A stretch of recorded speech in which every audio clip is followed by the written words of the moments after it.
Shocked. That's the reaction from Jimmy Kimmel and his staff after they got the news their show was suspended indefinitely. Jimmy Kimmel's world just came crashing down. After 22 years of making America laugh every night, his show was suddenly pulled from the air in September 2025. But this wasn't just any regular controversy. ABC suspended him after one monologue went too far. 28 stations refused to air his content. The FCC threatened legal action. Even Donald Trump celebrated his downfall on social media. Jimmy Kimmel is not a talented person. He had very bad ratings, and they should have fired him a long time ago. What Kimmel said that night shocked everyone. This is not how an adult grieves the murder of someone he called a friend. This is how a 4-year-old mourns a goldfish. But the real heartbreak isn't just about his career. It's about the personal battles he's been fighting behind the scenes that no one saw coming. Jimmy Kimmel was born on November 13, 1967, in Brooklyn, New York. His full name was James Christian Kimmel. He was the oldest of 3 kids. His mother, Joan, was a homemaker with Italian roots. Her grandparents had come to America after a huge earthquake hit Ischia, Naples, in 1883. Jimmy's dad, James John Kimmel, worked at IBM. Their last name used to be Kimmel, which means caraway in German. It's kind of funny, because later in life, Jimmy would become known for adding spice to late-night TV. He grew up in Mill Basin, a working-class Catholic neighborhood in Brooklyn. The apartment was small, and with 5 people in the family, it was always crowded. Jimmy became the protective big brother to Jonathan and Jill.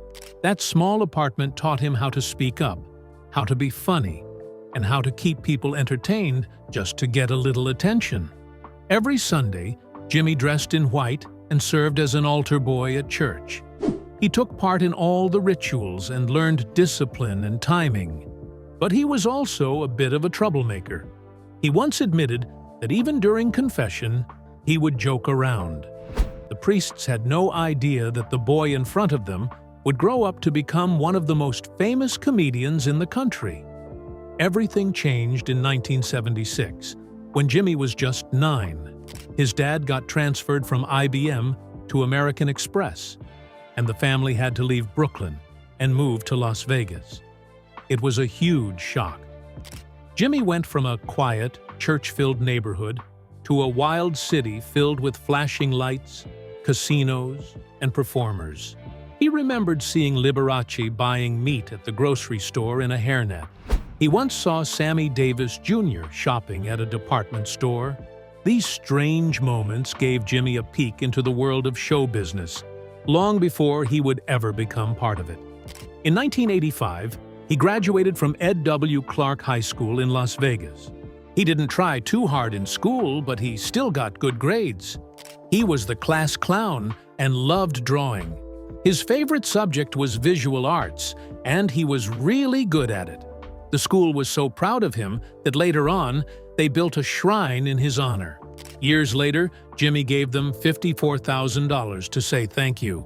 Back then, he loved David Letterman's late-night show, but since he didn't have a VCR and wasn't allowed to stay up late, he used to sneak around the neighborhood watching recorded episodes at his friends' houses. Those nights changed him. They gave him a dream. Right after high school, he went to the University of Nevada, Las Vegas. It was 1985, and he joined the campus radio station UNLV. He hosted a Sunday night interview show, and it was his first time behind a microphone. He didn't do great in his classes and had a GPA of 2.36. Years later, he joked that students could drink on campus back then, which might explain why he remembered almost nothing about school. He only stayed at UNLV for a little over a year. In 2013, when the university gave him an honorary doctorate, he stood in front of a big crowd and said he worked harder on that speech than he ever did on any homework at UNLV. He had fun at the radio station, but he also got fired for pushing the limits too far. Ken Jordan, who was the program director back then, had to let him go. It was the first time Jimmy got in trouble for being too bold. But that moment also pushed him to go even further. In 1986, Jimmy moved to Arizona State University and started making prank calls to a local radio station, KZZP-FM. The hosts Mike Elliott and Kent Voss loved them so much that Jimmy became a regular guest. His timing, his voice, and his sense of humor stood out. He wasn't just a guy making random jokes. He had something special. That led to his first real job in 1989 at KZO-KFM in Seattle. He co-hosted the morning drive show with Kent Voss. It was called The Me and Him Show. But things went off the rails fast. They did a prank that targeted the Seattle Mariners baseball team. It was funny to listeners, but it cost the station an $8,000 AD contract. Just 10 months after starting, they both got fired in 1990. Then they got hired again, this time in Tampa, Florida, at WRBQ-FM. But this job didn't last either. They were fired again in 1991 for what Jimmy later called general misbehavior. That year in Tampa was so bad that Jimmy once said it was the worst place he ever lived. His car got stolen, his apartment got broken into, and the radio show wasn't going well. He was doing comedy bits and characters, but nothing clicked. It was a really low point in his life. After that, he moved to Palm Springs and got a job at KCMJ. This time, he used the name Chris Kimmel on air, and no one really knew why. It was finally a job that felt stable. His boss, Scott Keener, never fired him, and Jimmy often joked that he was the only GM who didn't. In Palm Springs, he started working with a young intern named Carson Daly, who was a family friend. Jimmy called him Fred on air and made him do ridiculous things, like stand on street corners in a cowboy hat and boxers. He also brought on his Jewish bookkeeper from Brooklyn as the weather lady, and her thick Yiddish accent became a fan favorite. Palm Springs gave Jimmy space to be himself. In 1994, he got his big break at Crew QFM in Los Angeles. He joined the Kevin and Bean Show as Jimmy the Sports Guy. He was sarcastic and sharp, making fun of athletes in ways no one else did. That's where he met Adam Carolla. Their chemistry was instant. One time, they staged a boxing match between Jimmy and another cast member, and Adam played the trainer. That bit turned into something much bigger. He worked there for 5 years, and while it helped build his career, it also caused big trouble later. He took part in a comedy Christmas album where he did a Snoop Dogg parody. In the song, he used the N-word several times and joked about Santa Claus being a fattened tease in a sleigh, giving shade away. That song stayed under the radar for years until it came back in June 2020 when the country was going through major protests about racism. People were shocked. Even worse, in a 2013 podcast with Adam Carolla, Kimmel admitted he had done this kind of thing many times, including pretending to be black celebrities. This became a problem because in 2018, Kimmel publicly attacked Donald Trump and urged actor Tom Arnold to release a tape of Trump supposedly using the same slur. Critics called Kimmel a hypocrite. In 1997, Kimmel moved to TV and joined Comedy Central's game show, Win Ben Stein's Money. At first, he didn't even want the job. But once he started, people liked how different he was from Ben Stein. Stein was slow and serious, while Kimmel was fast and funny. Their contrast made the show popular. In 1999, both of them won a Daytime Emmy Award for Outstanding Game Show Host. Kimmel stayed on the show until 2000, when he left to work full-time on The Man Show. After he left, the show continued with new co-hosts like Nancy Pimentel and later Kimmel's cousin Sal Iacono. During its run, the show won 6 Daytime Emmy Awards, and it gave Kimmel the push he needed to go further in TV. Also in 1999, Kimmel created a production company called Jack Hole Industries. He started it with Adam Carolla and Daniel Kellison. The name came from combining their old nicknames. Carolla and Kellison had Jack House, and Kimmel had Cash Hole. Their mascot, was a cartoon donkey wearing a sombrero. Their first major hit was The Man Show, which they pitched to Comedy Central as the complete opposite of Oprah. It was wild and full of over-the-top stuff, like beer chugging, toilet jokes, and women jumping on trampolines. The show was made for young men, and it got a lot of heat from feminists for being sexist. But it worked. The show was a hit. Jackhole Productions later made other shows like Crank Yankers, The Andy Milonakis Show, and Sports Show with Norm Macdonald. Jackhole kept going strong until early 2020, when Kimmel switched over to his new company, Kimmelot, to run Jimmy Kimmel Live. But during the Man Show years from 1999 to 2003, Kimmel did something that would follow him forever. He dressed up in full blackface to play NBA star Karl Malone. He didn't just do it once. It became a regular sketch. He put dark makeup all over his body, wore a basketball jersey, and spoke in a fake voice with exaggerated slang. He made the character talk nonsense about aliens, beanie babies, even running for president. In one holiday episode, Kimmel showed up as Karl Malone dressed as Santa, still in blackface. He even did an Oprah Winfrey impression the same way. These sketches mostly stayed buried until 2020, when people started sharing clips online during national protests. On June 24, 2020, Kimmel apologized. He said the videos were embarrassing and claimed he had grown up and changed. But people pointed out that he was still joking as Malone, just without makeup, as late as 2018 when he did a live interview with the real Karl Malone. In 2002, Kimmel took another big swing with Crank Yankers. The idea was completely different. The show used real prank phone calls, but instead of showing the people, they used puppets to act it out. Kimmel voiced characters like Elmer Higgins, The Nudge, and again, Karl Malone. The show launched on June 2, 2002 on Comedy Central and got a lot of attention. They pushed the envelope with fake 911 calls and ridiculous jokes that sometimes got close to being too far. The first run ended in 2005, but it came back on MTV2 in February 2007, before finally ending again in March. The show was so well received, it earned 2 Primetime Emmy nominations. Then, in 2019, Kimmel brought it back again.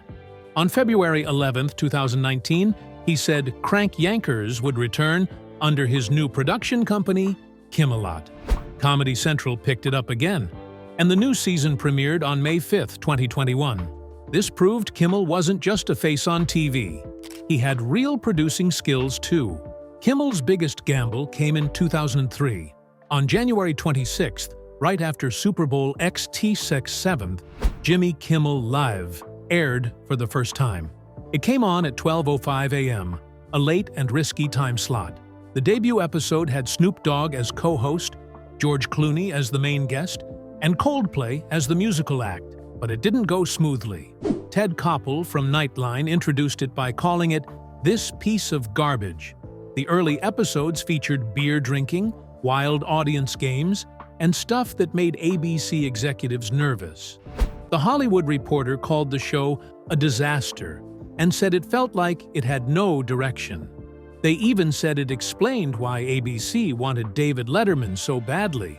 For the first year, the show aired live, hoping to be more current than competitors. Things didn't get better right away. From 2003 to 2004, ratings were awful. Critics hated it. The New Yorker said it had a charisma-free host. The Seattle Post-Intelligencer said it was like a baby had made a mess on the floor. One terrible moment happened on April 23, 2004, when actor Thomas Jane cursed on air and the censors missed it. That forced ABC to stop airing the show live. Salon.com said that one episode ended with Kimmel sadly listing the next night's guests and hoping someone would show up. The show was falling apart. But then something changed. Kimmel brought his real family into the show, especially his Uncle Frank Potenza. Frank was a retired New York cop who became the security guard on the show. From 2003 to 2011, Uncle Frank appeared in funny segments and made the audience feel connected. He had a sweet, honest personality, and people loved him. When he passed away in 2011, Kimmel aired a full tribute episode on September 6th. Don Rickles, Frank's favorite guest, was there, and the band Cleto and the Cletones performed. During the show, Kimmel started crying on stage. It was one of the rare moments where he let people see the real person behind the jokes. That episode helped people see his show in a new way. One of the biggest changes came in 2013.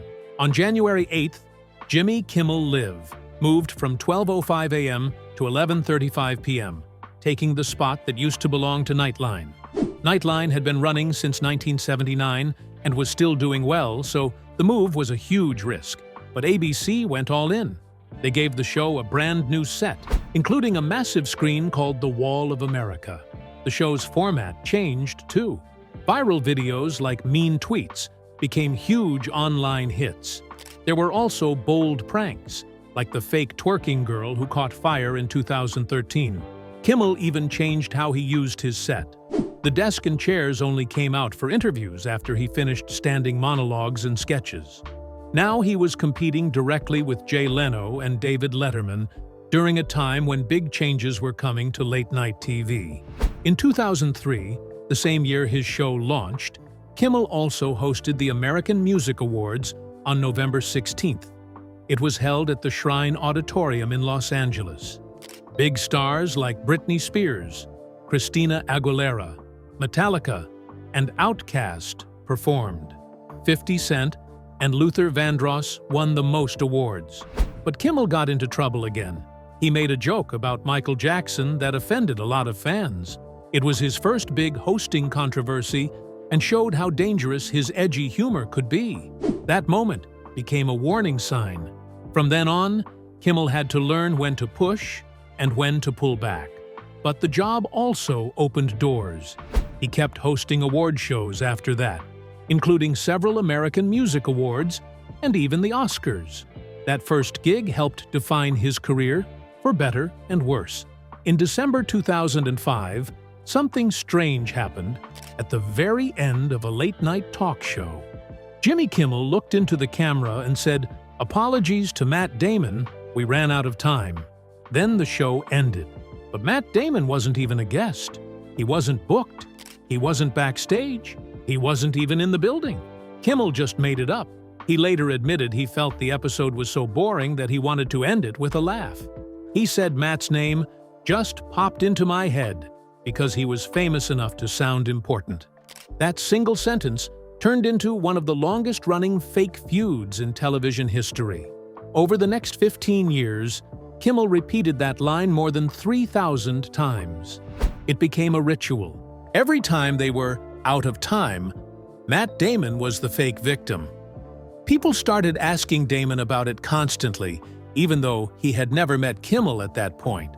Damon said, "I started getting asked, 'What's going on between you and Kimmel?' And I'm like, 'I don't know him.'" Then in 2013, everything flipped.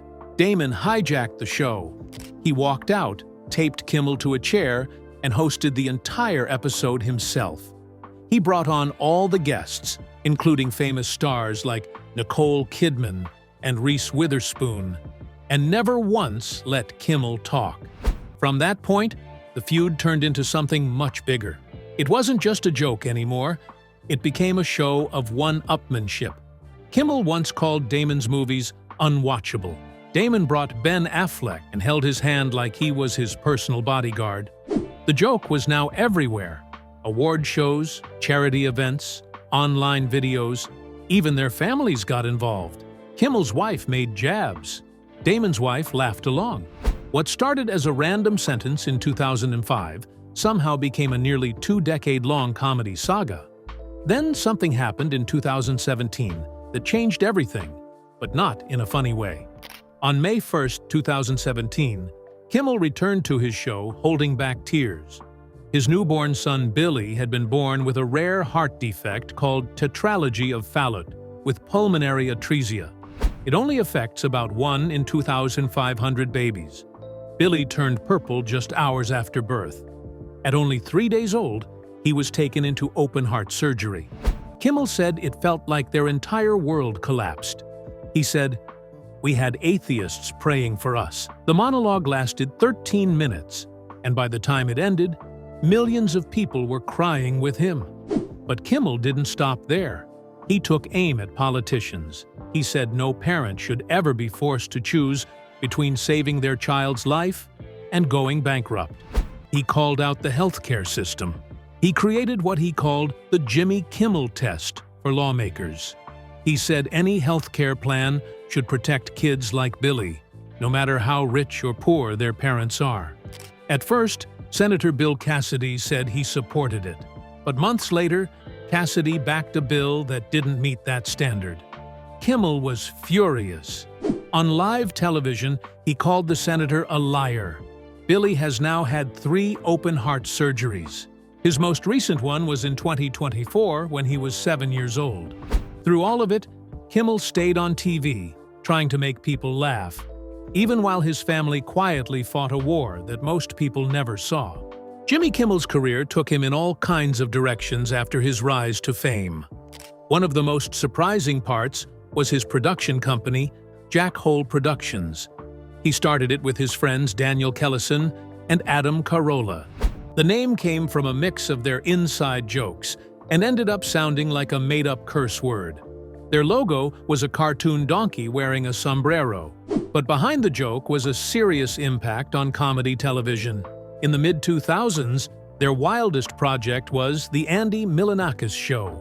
It ran from 2005 to 2007 on MTV and MTV2. Andy looked like a child, but he was 22. He had a rare hormone condition that kept him looking young. His sketches were so strange and childish, they often shocked viewers. People couldn't believe what they were watching. But Jack Hole also gave us Crank Yankers, The Man Show, and a weird movie called Windy City Heat. These weren't just shows. They were experiments in how far comedy could go. By 2020, Kimmel moved on. He gave production control of Jimmy Kimmel Live to his new company, Kimmelot. That was the end of the Jack Hole era. But just as one chapter was ending, another began. On February 18, 2020, Kimmel went on PBS's show Finding Your Roots. He expected to learn something about his Italian ancestry. What he didn't expect was to find out he was cousins with Martha Stewart. He was so stunned he laughed out loud and said, "You gotta be kidding me." He even joked, "This explains me," then added, "Well, it's great news for me, very bad news for her." Later, the two even appeared together on TV. He gave her a dog-shaped charcuterie board. They laughed about their strange family bond. But not all moments in Kimmel's career were lighthearted. In 2009, Megan Fox was on his show and told a story about something that happened when she was only 15. She said, director Michael Bay had her wear a bikini and heels and dance under a waterfall in the movie Bad Boys 2. Or 2. She was a teenager. Kimmel tried to make a joke about it, but years later, in 2020, the clip resurfaced during the Dance Your Me Too movement, and people were furious. The hashtag #CancelKimmel started trending. Kimmel's joke didn't sit right anymore. Fox later said she was never harmed, but the story still showed how much things had changed since that time. By 2025, Kimmel had something new to share. He had officially become an Italian citizen. His great-grandparents had escaped a deadly earthquake in 1883 in Ischia, near Naples. That tragedy, which happened 142 years ago, allowed him to apply through Italy's ancestry law. He talked about it with Sarah Silverman on her podcast, saying, "I do have that." People noticed the timing. It came during Donald Trump's second term as president, and Kimmel had been openly critical of Trump for over 22 years on TV. Some wondered if Kimmel was planning an escape route. In February 2024, Kimmel made headlines again when he talked about retiring. He told the LA Times that his current contract with ABC might be his last. At 56, after 21 years on air, he said, "That seems pretty good. That seems like enough." He had said things like this before, but this time felt more serious. He spoke about getting older and not wanting to die without trying all the things he had put off. He mentioned cooking, drawing, even learning how to sculpt. He imagined a quiet life, away from cameras, filled with hobbies he never had time for. Before all this, Kimmel's personal life had gone through a lot of ups and downs. He married his college girlfriend, Gina Maddie, in 1988, while they were both at Arizona State. They had their daughter Catherine in 1991 and son Kevin in 1993. But those years were hard. Jimmy worked on radio shows and kept getting fired. They had to keep moving. Gina did costume work for TV to help pay the bills. As Jimmy got busier and more focused on work, their marriage suffered. In 2002, after 14 years together, Gina filed for divorce. Even with all the struggles, they managed to raise their kids together. Not long after the divorce, Kimmel started dating comedian Sarah Silverman. They met in 2001 during a roast for Hugh Hefner. She made fun of him in front of everyone. Somehow, that turned into a relationship. They dated from 2002 to 2009.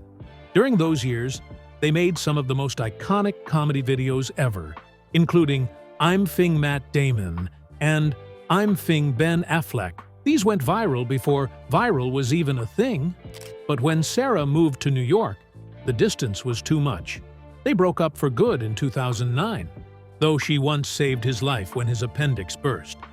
She rushed him to the hospital when doctors weren't taking his pain seriously.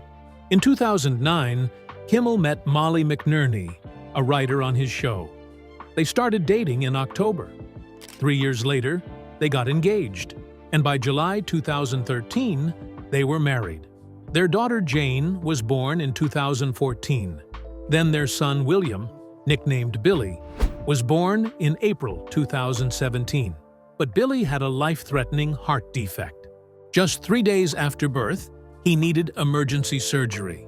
He's had 3 open-heart surgeries so far. The last one was in May 2024. Kimmel used his platform to speak out against health policies that didn't protect kids like his. By February 2025, Billy was finally healthy. Jimmy has also struggled with narcolepsy since 2003. He would sometimes fall asleep in the middle of work without warning. But the scariest moment came when his appendix burst, and doctors didn't treat him right away. Sarah Silverman, still a close friend, raised hell at the hospital until they helped him. In May 2025, something beautiful happened. His daughter Catherine had a baby girl. Jimmy became a grandfather at 57. He joked that Catherine was 83 years old and took only his second unplanned night off from hosting in 22 years just to be there. His whole family is part of his world. His cousin, Sally Iacono, also known as Cousin Sal, is a writer on the show and famous for pulling pranks. His brother Jonathan directs the show. Sal has a law degree, but left it behind to work in comedy. Their bond keeps the show feeling like a family thing. His first wife, Gina, now runs her own clothing line called Maddie James. And even through all the chaos, Jimmy tries to keep his family close. But in September 2025, everything changed. Jimmy Kimmel Live was suspended by ABC after a fiery monologue where Kimmel talked about conservative activist Charlie Kirk's murder. He accused certain groups of using the death for political gain. Next Star Media pulled the show from 28 stations. The FCC even threatened legal action. The ACLU called it censorship. The incident put a huge spotlight on how risky political comedy had become. And that wasn't the only time Kimmel stirred trouble. In February 2024, former Congressman George Santos sued him for $750,000. Kimmel had tricked him into making cameo videos for a segment on the show. In one, Santos unknowingly congratulated someone for cloning a schnauzer named Adolf. It sounds made up, but it happened. The court eventually threw out the case in September 2025, saying Kimmel's use was protected as parody. Then came Trump. On September 17, 2025, Donald Trump celebrated Kimmel's suspension on Truth Social. He wrote, "Great news for America. Kimmel has zero talent." He even called Fallon and Myers total losers. Trump had been feuding with Kimmel for years, and this felt like a victory lap.